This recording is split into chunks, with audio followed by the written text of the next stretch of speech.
امام بننے کے لیے کتنا علم ضروری ہے، نماز کی امامت کے لیے کتنا علم درکار ہے؟ سب سے پہلے تو تجوید ضرورت کی حد تک، ہا اور ہا میں امام فرق کرتا ہو، سین اور صاد میں فرق کرتا ہو، تو یہ فرق اتنی تجوید کا علم ضروری ہے۔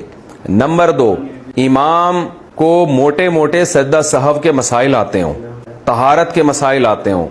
بعض دفعہ امام کو پتہ ہی نہیں وضو کب ٹوٹتا ہے، اور وضو اور غسل کے فرائض ہی نہیں پتہ ہوتے، بعض دفعہ اتنی جہالت ہوتی ہے، تو سب کی نمازیں خراب کرے گا ایسا امام۔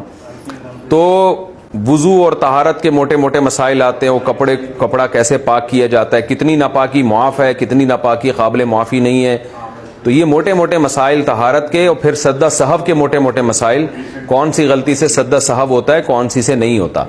بعض دفعہ امام کو پتہ ہی نہیں ہوتا۔ ایسی کتابیں الحمدللہ مل رہی ہیں جن میں سجدہ سہو کے مسائل آسان کر کے لکھے گئے ہیں، تو وہ کتابیں امام کو پڑھ لینی چاہیے ایک دفعہ۔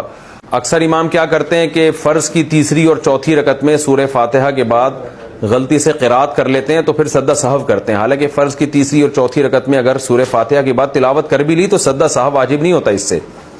بعض دفعہ امام یہ کرتے ہیں کہ تیسری رکعت کے بعد کھڑے ہونا تھا، بیٹھ گئے، لوگوں نے سبحان اللہ کہا تو امام فوراً کھڑا ہو گیا اور آخر میں سجدہ سہو کیا اس نے، حالانکہ اتنی جلدی تھوڑی دیر بیٹھنے سے سجدہ سہو واجب نہیں ہوتا، تحیات کی ایک معتدل مقدار پڑھنے سے سجدہ سہو واجب ہوتا ہے۔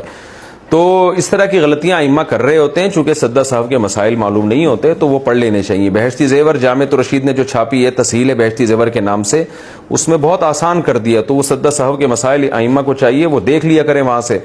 تو ایسے موٹے موٹے مسائل کا امام کے لیے سیکھنا لازم ہے۔